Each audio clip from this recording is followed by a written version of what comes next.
Well, story weekend. I know some of you guys like my stories, and I figured that I would tell a little bit of a confrontational one. Uh, One of the sentiments in the automotive community that we often hear from females is they know that certain men in the handy field, trades field, and stuff like that think that women in general don't know anything about their vehicles or what they're getting charged, so they're just automatically going to say okay to everything. By the way, you'll hear a little music in the background. The neighbors got the music up pretty loud and they're jamming out, so I apologize for that. There's nothing I can really do about that, and we're going to try to work through this. I had a story, or I have a story, where I was used and I was threatened by a woman. She knew exactly what she was doing. Her whole life, she pretty much worked on the corporate level for a big fuel and oil company, and she was one of the direct relations to one of the big oil spills in the ocean. And she was one of the lead people that actually came up with the way to cap a certain pipeline or oil pipe that was actually spewing out into the ocean. They were a part of a team that would assess those situations and try to figure out the fix quick. And she was on that team, so she automatically had a little bit of a hot head, and she figured that she was smarter than the average person, which she probably was. Very, very smart, very witty, and I was a supervisor at AutoZone, and I was also a manager at ServiceMaster. I managed a fleet of 35 vehicles, and when I wasn't working at night, I was a supervisor during the day, and I would meet all kinds of people that would come into the AutoZone. I would do a lot of my side work based off the customers that would come in to buy parts. And this is all at the same time while I was going to school, automotive trade school. So I was a very, very busy person, and I was taking on way, way, way too much. And a lady came in one day while I was at AutoZone, and she asked me if I could help her with her brakes, figure out what she needed and stuff. She had a mechanic in mind that she wanted to do the work, but she wanted to have all the parts together when she went to get it done. And mind you, I've been doing this since I was a kid. I remember the first time I ripped anything apart on a car. I was 13, 14 years old. My dad wouldn't help me. He told me to just figure it out. So I actually took all the money that I had and I went down the street and I bought a 1986 Pontiac Firebird. And it wouldn't run. Paid $600 cash for it, rolled it down the hill, probably half mile, all downhill kind of stuff. Just me and my buddy pushed it out onto the street and I coasted all the way down to the house. And it was my first experience, removing and trying to follow the Chilton's manual to figure this car out. And I got started early. I wasn't able to drive it for a few years, but this knowledge didn't just come from school. It came from reading and learning on my own as well. So I'd always worked on random things, helped this lady out with her brakes.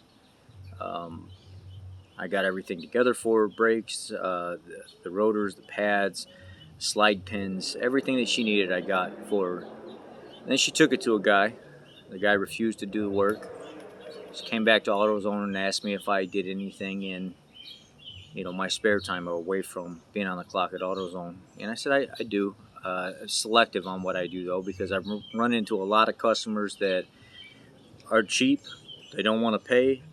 They'll fight you tooth and nail for every little thing that they see that you didn't do, but they'll claim that you did it. And I was kind of leery of doing this job, but I decided to do it anyway. Got the pads, rotors, everything. One of the caliper pistons was locked up. Had to go back and get a piston for it. I'd recommended that we did the other piston as well, or the other caliper as well, but she refused to do it because she was trying to save money. Now, she came from a corporate world where she was making over $100,000 a year to a lot of people getting laid off and basically living off her retirement. Mid-40s, Very attractive woman, very smart woman, very witty woman, knew exactly what she was doing in life. You could tell by her confidence and stuff in general. I get done with the job, everything's working fine. Then I'm on a side job one day. I get a phone call. Hey, I was out grabbing some food. Do you think maybe I could come by and drop some food out for you? I really appreciate all the work that you did for me. Well, she paid me. Why would she want to butter me up after that was long gone? So I was hungry. I said, sure, drop some food off. I'm over here at this location. Sure enough, she came by, 20-minute lunch, ate my food and stuff like that. Conversation was a little flirty and wasn't exactly what I thought it was going to be, so I thought maybe there's something more she wants out of this mechanic repair that I did. And these 20-minute conversations and lunches turned into a half hour, 45 minutes, hour, asking if I wanted to go have dinner randomly and stuff like that. And over the next couple months, it was more than just a can you fix my car kind of thing, right? I thought this woman actually liked me. Had to walk away for a second. The girlfriend's mom, she's trying to get ready for a camping trip, so she came back out on the patio, and I paused it before I could get interrupted completely. So anyway, I all the signs led to me believing this woman kind of liked me, offering, dinner and the lunches randomly and stuff. I was receiving all the signals the way a normal person would think that this person was interested, right? And I kind of dug the wittiness and everything else, and I liked how smart she was, and I liked how she had stuff to offer, right? So I'm thinking to myself, maybe I should just ask her out, right? Well, following weekend comes along, and this is several months into all this. Never really stepped out of place. I always stayed respectful. I never spoke flirty or sexually or anything like that. I just stayed super, super professional through everything. And I was about to ask her, hey, you want to date? Because it seems like we're kind of into each other, but I never went past that. Never got to that point. And I get a phone call on a Saturday.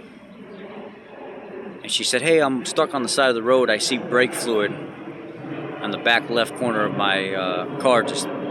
I had to pull over because I lost brakes for a second. It's really dangerous.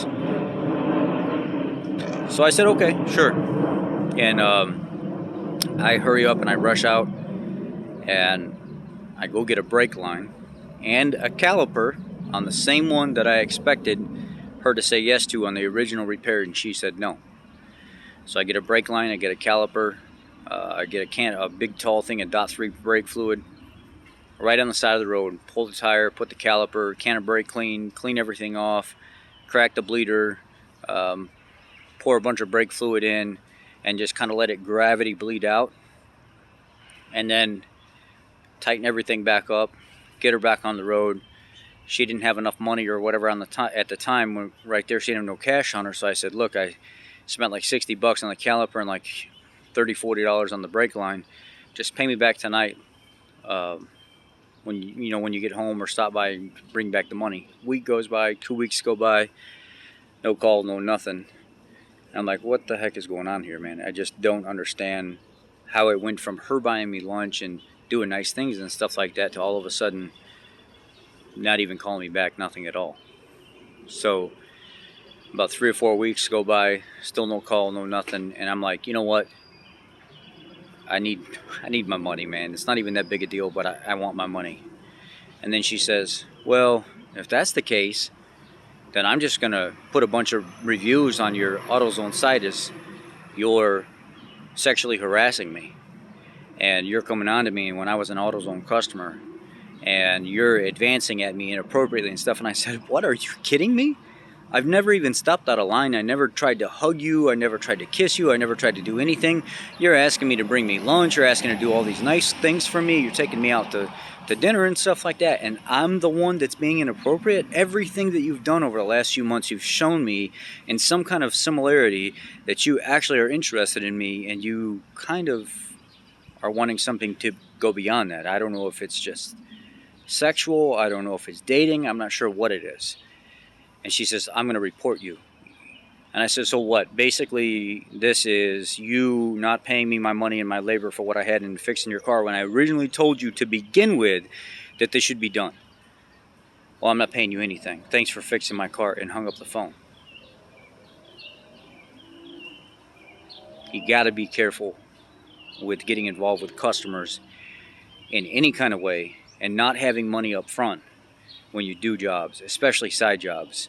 And you have, if they're not going to buy what you think is safe to put into the vehicle, walk away from the situation completely. Do not do it. Do not participate. Do not go. Do not collect $200 because you're going to lose 80, whatever it was. Walk away. Yeah, I got burned. And I almost got a case brought against me for something I didn't even do. All because somebody didn't want to pay money and they were threatening me. Women aren't the only one that get used. There are women out there that know how to use men as well. And I'm definitely one that got used. Thanks, guys.